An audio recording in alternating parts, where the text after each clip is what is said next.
Check out the videos, folks. We've got roster breakdowns from all the major powers across the country. And if we haven't gotten to your team, hang on. We will get to them soon. We're talking Miami football with a wholesome one. You see the banner below throughout the videos. So check out his YouTube channel, HOLSUM, and the number one. Talking Canes here as we break down the Miami offense. Jeff Thomas obviously leaves after 31 catches and 3 touchdowns, not utilized, many would say, up to his capabilities. KJ Osborne led the team with 50 catches. He's gone. Wiggins, Pope, and Harley seem to be the 3 that are going to get most of the targets coming up this year. Oh, yeah. I mean, and behind them, you got 4 hungry freshmen, too. You know, in years past, I've come on and said this guy's going to have 1,000, this guy's going to have 1,500, this guy's going to have 10 receptions. But in this offense, everyone gets to eat. You know, there was even a question that was asked to it last year before, you know, would you much rather have one 1,500-yard wide receiver with 12 touchdowns, or would you have 3 or 4 with about 600 to 700 and 3 or 4 touchdowns apiece? And you guess what answer he said? The latter. He wants everybody to feel happy to be a part of this offense, and that's why it's called a spread. We spread the ball around. You don't know who's going to have the big game. Everyone needs to be prepared to and be in position to have that big game, because you never know where the mix match and you never know where the matchup is and who has to take advantage of that.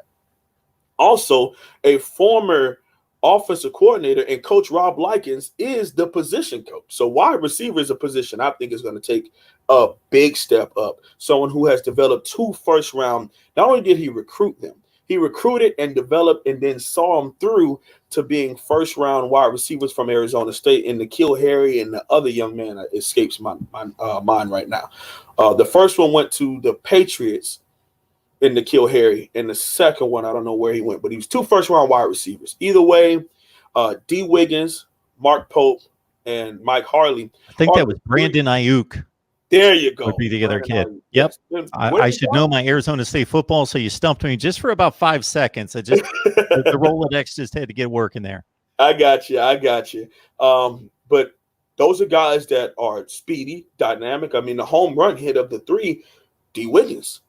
Turn on the Tallahassee film, turn on the Louisville film. You see him really start pulling away at his 6'3" frame, being able to, you know, once he gets going, he can really pull away with his speed. Then you have Noodles, someone in Mark Pope, who hopefully he gets the treatment in this offense that we had been waiting on Jeff Thomas to get, meaning those ace jets, meaning those simple drags across the field where you can take it 30 yards.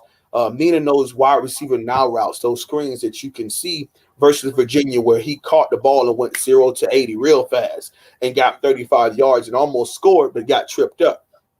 Either way, you got those 2 on the outside. And then in the slot, you have our most experienced wide receiver, and Mike Harley, someone who scored his very first touchdown as a junior last year, but he led the team in receptions. He's leading the team in receptions going into 2020 and yards.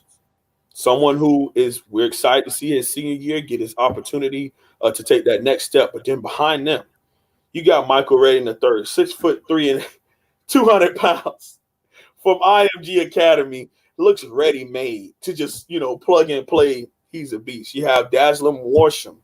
You have Xavier Restrepo. And then you also have Keyshawn Smith, the speedster from California.